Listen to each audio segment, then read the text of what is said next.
జై శ్రీమన్నారాయణ. అరణ్యకాండలో నాకు కష్టాల మీద కష్టాలు వచ్చి నన్ను శోక సాగరములో ముంచుతున్నాయి లక్ష్మణ. ఈ దుఃఖం మీద దుఃఖం వచ్చి, శోకం మీద శోకం వచ్చి నా మనస్సును మామేతి భిందన్ హృదయం మనశ్చ, నా మనస్సును నా గుండెను బ్రద్దలు చేస్తున్నాయి లక్ష్మణ. నేనెన్ని పాపాలు చేశానేమో ఇంతటి దుఃఖము నాకు కలుగుతోంది లక్ష్మణ.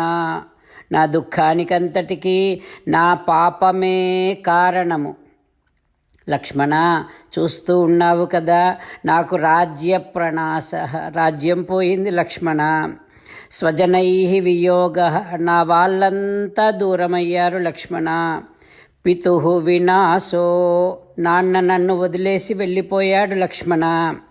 జననీ వియోగ, అమ్మను విడిచి వచ్చాను లక్ష్మణ. లక్ష్మణ, ఇవన్నీ ఆలోచిస్తూ ఉంటే శోక వేగం ఆపూరయంతి, నాకు దుఃఖము కట్టలు త్రెంచుకొని వస్తుంది లక్ష్మణ.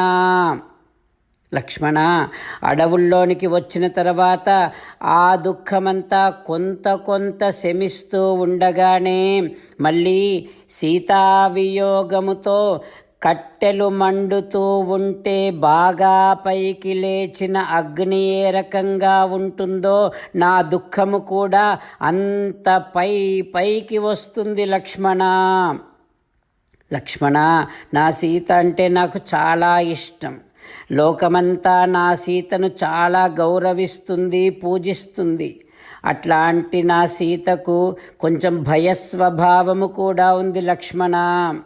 లక్ష్మణ, నా సీతను రాక్షసులు ఏమైనా చేస్తూ ఉంటే ఎంత భయపడిందో, ఎంత బిగ్గరగా అరుస్తూ ఏడ్చిందో కదా లక్ష్మణ అంటూ శ్రీరామచంద్రుడు తీవ్రమైనటువంటి దుఃఖాన్ని అనుభవిస్తూ విలపిస్తూ ఉన్నాడు. రామచంద్రుడు లక్ష్మణునితో అంటూ ఉన్నాడు, లక్ష్మణ, రాక్షసులు నా సీతను భక్షించారేమో.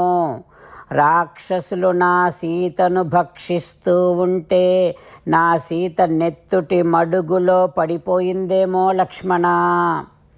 హారములతో, బంగారు హారములతో అలంకృతమైనటువంటి నా సీత కంఠాన్ని రాక్షసులు విరిచి రక్తపానము చేశారేమో లక్ష్మణ. హో లక్ష్మణ, సుందరమైనటువంటి నేత్రములు కలిగిన నా సీతను రాక్షసులు అపహరించుకొని తీసుకొని వెడుతూ ఉంటే నా కోసమని సీత ఎంత బిగ్గరగా ఏడ్చిందో కదా లక్ష్మణ.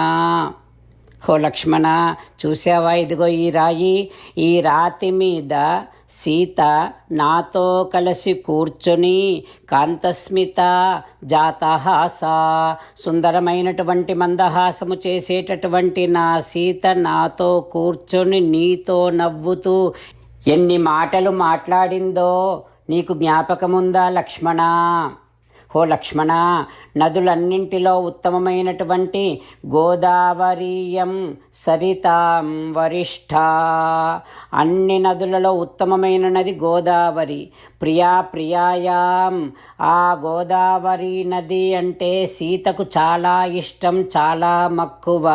సీత ఆ నదికేమైనా వెళ్ళిందంటావా లక్ష్మణ? కానీ లక్ష్మణ, ఎప్పుడూ సీత ఒంటరిగా వెళ్ళలేదు కదా, అందుకని వెళ్ళి ఉండదు. హో లక్ష్మణ, పద్మాననం పద్మ విశాల నేత్ర, పద్మము వంటి ముఖము కలిగిన నా సీత, తామర రేకుల వంటి విశాల నేత్రాలు కలిగినటువంటి నా సీత పద్మాన్ ఇవానేతుం, పద్మములు తేవడానికి వెళ్ళి ఉంటుందంటావా లక్ష్మణ? సీతారామచంద్రులను మనసారా ధ్యానము చేస్తూ పరమదయాలువు పరమశివుడు చెప్పిన పరమపావన రామనామాన్ని చెబుతూ మనము రామనామ గానము చేస్తూ ఉంటే అదిగో సీతారామచంద్రులు, పార్వతీ పరమేశ్వరులు, ఆంజనేయస్వామి, సకల దేవతలు, పితృదేవతలు, మహర్షులు, ఆచార్యులు, భాగవతోత్తములు అందరూ మనని చూసి ఆనందముతో అనుగ్రహిస్తున్నటువంటి దృశ్యాన్ని భావన చేస్తూ నోరారా రామనామగానము చేద్దాం. రామ రామ దశరథ రామ రామ రామ దశరథ రామ హే హే రాజా రామ హే హే రాజా రామ హే హే సీతారామ హే హే సీతారామ. జై శ్రీమన్నారాయణ. భక్తులకు ప్రత్యేకమైనటువంటి విజ్ఞాపన. మీకు అన్ని విషయాలలో వెంటనే మంచి ఫలితాలు రావాలి అనంటే ప్రతిరోజు 1 నిమిషం వెచ్చించి నారాయణాస్త్రాన్ని చదవండి. ఇక మీకు తిరిగే ఉండదు.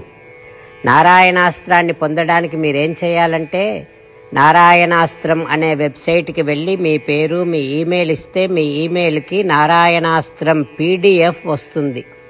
అందులో ఒక రామాయణ శ్లోకం, ఒక గీతా శ్లోకం, ఒక విష్ణునామం ఉంటాయి. ఆ 3ంటిని కలిపి నారాయణాస్త్రం అంటాం. ప్రతి ఒక్కరికి వేరువేరు శ్లోకాలను ఇస్తున్నాం. ఆ రకంగా ఎవరి శ్లోకాన్ని వారు ప్రతిరోజు తప్పనిసరిగా చదవటం వలన ప్రతిరోజు ప్రతి 24,000 భక్తులతో ఒకసారి సంపూర్ణ రామాయణ పారాయణ, 33 సార్లు శ్రీమద్ భగవద్గీత పారాయణ, 24 సార్లు శ్రీ విష్ణు సహస్రనామ స్తోత్ర పారాయణ జరుగుతుంది. ప్రతి ఒక్కరికి అంతటి విశేష ఫలితము ప్రతిరోజు లభిస్తుంది. అందుకని మీరు మీ కుటుంబ సభ్యులు అందరూ ఒక్కొక్కరు ఒక్కొక్క నారాయణాస్త్రాన్ని వెంటనే పొందండి. జై శ్రీమన్నారాయణ. శ్రీమద్ భగవద్గీత సారాంశముగా 18వ అధ్యాయములో 65 నుంచి 69 శ్లోకముల ద్వారా శ్రీకృష్ణ భగవానుడు మనందరినీ ఒక 8 పనులు చేయమని చెబుతూ పరమాత్మ ఈ రకంగా అంటూ ఉన్నాడు. ఎవరెవరైతే నేను చెప్పిన ఈ 8 పనులు చేస్తారో వారందరూ నాకు చాలా ఇష్టమైన వారవుతారు. అప్పుడు వారిని నేను సకల పాపముల నుండి సకల దుఃఖముల నుండి విముక్తులను చేసి నా అంతటి వారిగా చేసుకుంటా, తరగని ఆనందాన్ని అనుభవింపచేస్తా. నిజమే చెబుతున్నా, ప్రమాణము చేసి చెబుతున్నా అంటూ సాక్షాత్తుగా దేవదేవుడైన శ్రీమన్నారాయణుడైన శ్రీకృష్ణ భగవానుడే మనను ఈ 8 పనులు చేయమని చెబుతూ ఉన్నాడు కనుక, హో శ్రీమన్నారాయణ కరిష్యే వచనం తవ, తప్పకుండా చేస్తా, నువ్వు చెప్పినట్టే చేస్తా అంటూ మనం ప్రతిరోజు దేవదేవుడైన శ్రీమన్నారాయణుడికి ఈ రకంగా మాట ఇద్దాం. హో శ్రీమన్నారాయణ, నువ్వు చెప్పినట్టే నేను నిన్నే సంతతము ధ్యానము చేస్తూ ఉంటా. హో శ్రీమన్నారాయణ, నువ్వు చెప్పినట్టే నేను నీ భక్తుడిగానే ఉంటా. హో శ్రీమన్నారాయణ, నువ్వు చెయ్యమన్నట్టే నేను నా విధులను కర్తవ్యాలను నీ సేవగా నీ తృప్తి కోసమనే సక్రమంగా నిర్వర్తిస్తూ ఉంటా.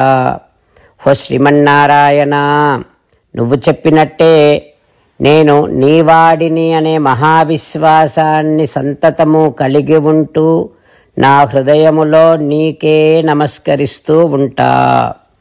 హో శ్రీమన్నారాయణ, మామేకం శరణం వ్రజ, నన్నొక్కడిని మాత్రమే శరణు వేడుకో అని నువ్వే అన్నావు కనుక నేను నిన్ను ఒక్కడిని మాత్రమే శరణు వేడుకుంటా. హో శ్రీమన్నారాయణ, మా శుచః, ఇక దుఃఖించకు అని నువ్వే నాకు భరోసా ఇస్తూ ఉన్నావు కనుక నేను ఇక దుఃఖించను. హో శ్రీమన్నారాయణ, నువ్వు చెప్పినట్టే నువ్వు నా కోసమని చెప్పిన శ్రీమద్భగవద్గీతను ఎప్పుడో ఒక్కసారి కాకుండా ప్రతిరోజు కనీసము 1 శ్లోకాన్నైనా అనుసంధానము చేస్తూ గీతోపదేశాన్ని జ్ఞాపకం చేసుకుంటూ ఉంటా. హో శ్రీమన్నారాయణ, నువ్వు చెప్పినట్టే నువ్వందరి కోసమని చెప్పిన శ్రీమద్భగవద్గీతను తెలియని భక్తులందరికీ తెలియచేసే నా వంతు ప్రయత్నాన్ని నిరంతరము కొనసాగిస్తూనే ఉంటా. హో శ్రీమన్నారాయణ, నేను నువ్వు చెప్పినట్టే చేస్తా, నీకు నచ్చినట్టే ప్రవర్తిస్తా, నీకోసమే పని చేస్తూ ఉంటా. కరిష్యే వచనం తవ. సర్వం శ్రీకృష్ణార్పణమస్తు. జై శ్రీమన్నారాయణ.